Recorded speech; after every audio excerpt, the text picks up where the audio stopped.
Assalamualaikum warahmatullahi wabarakatuh, sahabat Senja Asri. Kali ini membahas sejarah Indonesia Kendil di tahun 1942. Sebelum kita mulai ke topik, luangkan waktu 3 detik untuk subscribe channel ini. 1, 2, 3. Oke, terima kasih yang sudah subscribe. Yuk kita mulai cerita sejarah Indonesia. Sebagian kecil tentara kerajaan Hindia Belanda KNIL berhasil meloloskan diri ke Australia ketika tentara Jepang menyerbu Indonesia yang dulu masih bernama Hindia Belanda. Mereka tiba di negeri Kangguru tidak dalam waktu yang bersamaan. Sebagian tiba di Australia setelah tahun 1942 dengan menumpang kapal-kapal atau pesawat-pesawat milik sekutu. Dalam arsip Muhammad Bondan nomor 498 yang terdapat di Arsip Nasional Republik Indonesia ANERI, disebutkan bahwa terdapat 228 orang Indonesia yang tinggal di Brisbane, Australia. Mereka adalah serdadu rendahan yang hanya lulusan sekolah dasar atau bahkan tidak pernah sekolah sama sekali. Lebih dari seperempatnya pergi ke Australia menggunakan pesawat, mayoritas berasal dari Pulau Jawa. Sedangkan sebagian kecil berasal dari Ambon dan Manado. Salah seorang anggota KNIL yang datang ke Australia adalah Gustav Adolf Kamagi. Seperti disebutkan dalam arsip Kementerian Pertahanan RI nomor 333, dia pergi ke Australia pada akhir 1942 setelah bergerilya di Timor melawan Jepang bersama pasukan khusus Australia. Anggota KNIL lainnya yang bergerilya di Timor adalah Kopral Srinojo Papilaja, Louis de Jong dalam Het Koninkrijk de Nederlanden in de Tweede Wereldoorlog, Deal ketiga, C. Netherlands Indi ketiga 1986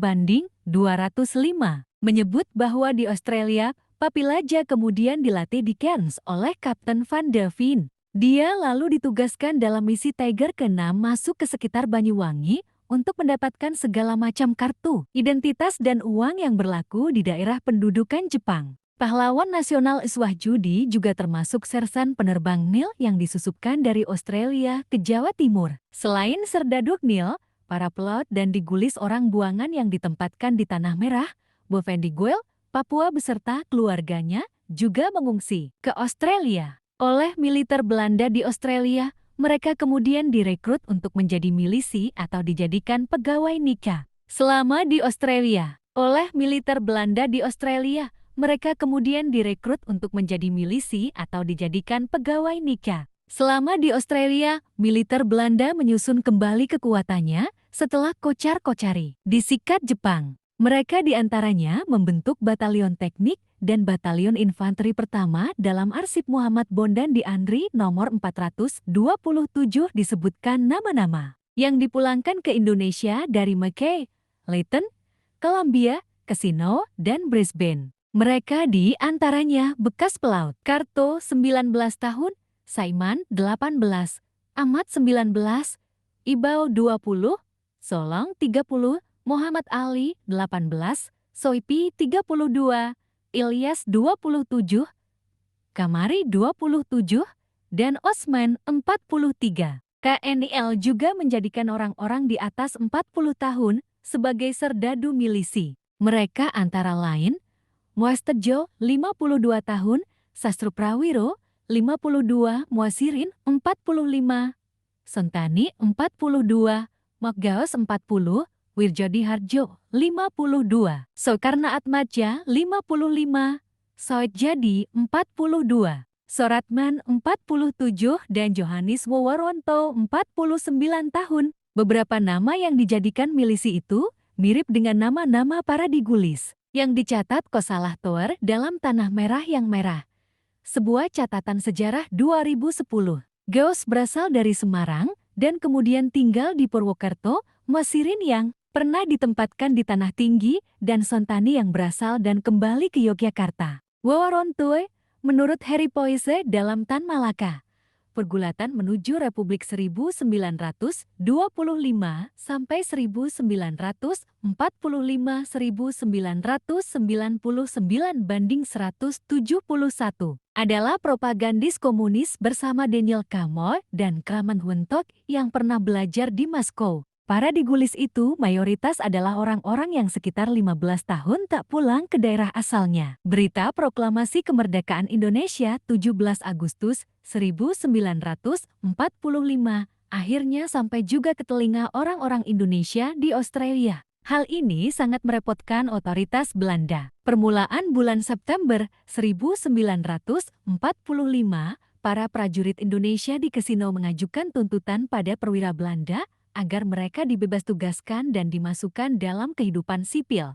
Tulis Rupert Lockwood dalam Armada Hitam 1983 banding 85. Kekuatan militer yang dibangun Belanda di Australia pun menjadi berantakan dan cukup mengganggu usaha Belanda merebut kembali Indonesia. Lockwood mencatat, setidaknya 230 serdadu TNI AL berkebangsaan Indonesia di Australia secara bulat dan terang-terangan telah mendukung Republik Indonesia. Sepanjang Oktober 1945, terjadi pengunduran diri yang cukup masif dari kalangan serdadu Indonesia. Di antara yang mundur itu, terdapat sejumlah serdadu reguler yang telah menjadi anggota TNI AL sebelum 1942.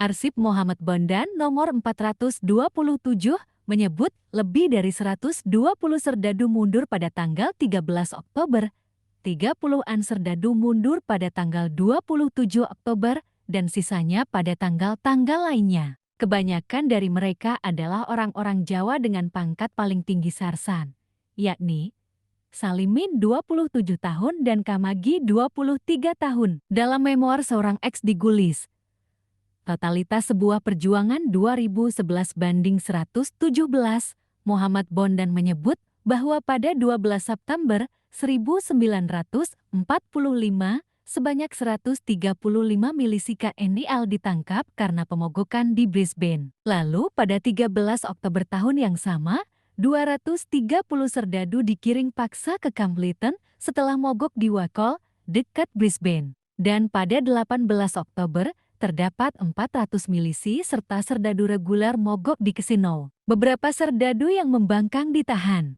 Sekitar Februari 1946, serdadu-serdadu TNI AL yang hendak pulang ke Jawa ditawan di Pulau Semau, dekat Kupang. Arsip Muhammad Bondan di Andri nomor 460 menyebut bahwa terdapat 75 orang serdadu Jawa yang ditawan. Mereka adalah serdadu bawahan kelas 2 dan 3, kecuali Kopral Musiki, Kopral Abdul Hamid, Kopral Sokir, Kopral Kasman, Kopral Sowarto, Sersan Tojib, dan Sersan Sukatmo. Di Kupang, seperti dicatat Bondan, seorang kopral dari Manado telah bikin kesal otoritas Belanda karena menyiarkan berita proklamasi kepada setiap serdadu TNI yang ditemuinya. Ia akhirnya dibawa aparat Belanda tanpa jelas di mana rimbanya. Kamp Kesino menjadi kamp yang bergolak oleh pendukung Harry. Pada 18 April 1946, diberitakan terjadi keributan yang mengakibatkan seorang serdadu asal Indonesia bernama Tajeri alias Tarsan tertembak. Menurut versi Belanda, mereka hendak memberontak. Sedangkan menurut pihak Indonesia, hal itu bermula dari penolakan mereka saat disuruh ke stasiun karena tiap mereka keluar kamp, barang mereka ada yang hilang. Kemudian sebanyak 13 pembangkang, Kamagi, Gozali, Kamirin, Woruntu, Tala, Tuala, Lengkong, Jadi, Lantang, Kartoprajitno, Dengah, Saja, dan Mustari diam-diam dibawa aparat Belanda dari kamp Kesino ke Kupang pada 7 November 1946. Belakangan, Kamagi dibebaskan dan bergabung dengan Republik Indonesia.